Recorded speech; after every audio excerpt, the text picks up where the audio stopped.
This podcast is for people who know that the workplace can and should be better and are ready to do something about it. You will learn practical ways to change organizational cultures and human behavior without buzzwords, without box ticking, without performative leadership. I am the boss of Prina Shah Consulting, working with executives, leaders, and teams to create work cultures and environments that actually work for people. I am Prina Shah. I specialize in organizational culture change and human behavior change. I am all about making work better with people who give a damn. So if you think I can help, contact me via LinkedIn. I am here to help you to find decent ways to change the workplace. Let's do this. Hello and welcome back to the Ways to Change Your Workplace podcast with me, your host, Prina Shah. And this is a solo episode. Today I want to talk to you about something that sits underneath every role that you'll ever have, every promotion that you'll ever chase, and every culture that you'll try to influence. That is that you are the greatest project that you will ever work on. Not the strategy, not the transformation program, and not the culture roadmap. You are the greatest project that you will work on. And before we go any further, I want to pause for a moment, take a breath, because this episode isn't about doing more, it's about noticing more, and that's the difference. So I want to set the context. I want you to think about how organizations approach projects. They plan them, they resource them, they track progress, they review what's working and what's not working. They course correct when things are off track. But when it comes to ourselves, we often do the opposite. We run on autopilot, we react instead of reflect, we push through instead of checking in, and then we wait until we burn out, or conflict happens, or we're just completely disengaged and that forces us to stop. That's not leadership, that's survival mode. And that survival mode never creates meaningful work. And I feel that that survival mode has been taught to us from a corporate perspective because the corporation's needs often are far more important than your needs. But you're the one who's going to be doing all of the stuff. So let's focus on you in this episode. So why this really matters at work? It's an obvious one. We spend more waking hours at work than we do anywhere else. Our workplaces influence how we feel, who we become, and what we often believe about ourselves. If you're a leader, how you show up sets the emotional tone for your team. If you work in HR, your self-awareness shapes how safe people feel bringing issues to you. If you're an employee, your mindset, boundaries, and self-trust influence how you experience work every single day. You don't create organizational cultures by accident, and you don't change workplaces without first understanding yourself. You can only change workplaces to the extent that you are willing to work on the human being doing the work. And that is you. So, the myth that we all need to challenge. There's a myth in workplaces that self-development is a nice to have. That it's personal, not professional. That it happens outside of work hours. That once you're competent, tick, you're done. That thinking is really outdated and it's really costly. Because unmanaged stress becomes poor decision-making. Unexamined beliefs become blind spots. Unaddressed values create misalignment and then creates disengagement within ourselves and cognitive disassociation.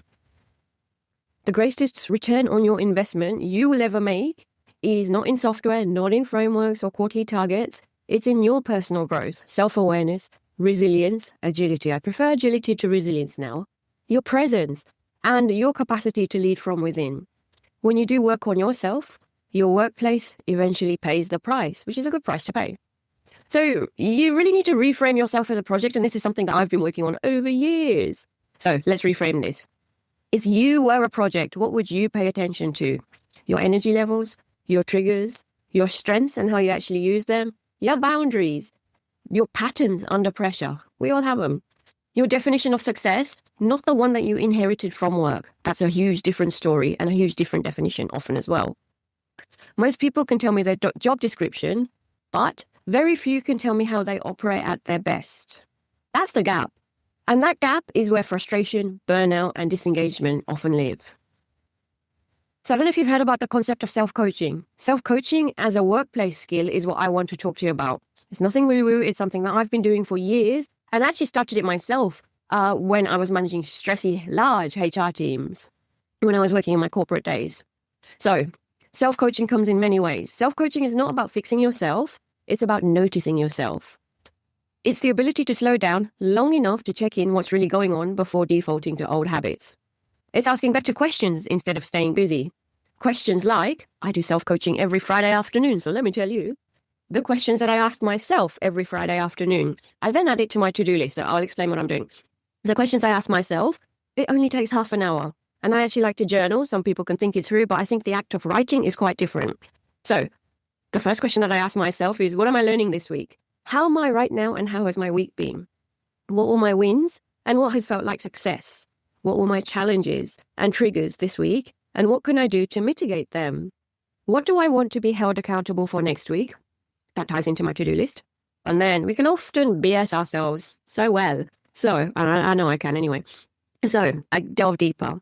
After, what do I want to be held accountable for next week? I then go into what needs planning, what important things have no action steps attached to them. Do I need help? Do I need to delegate? Who do I need to engage with to make this happen? What is stopping me?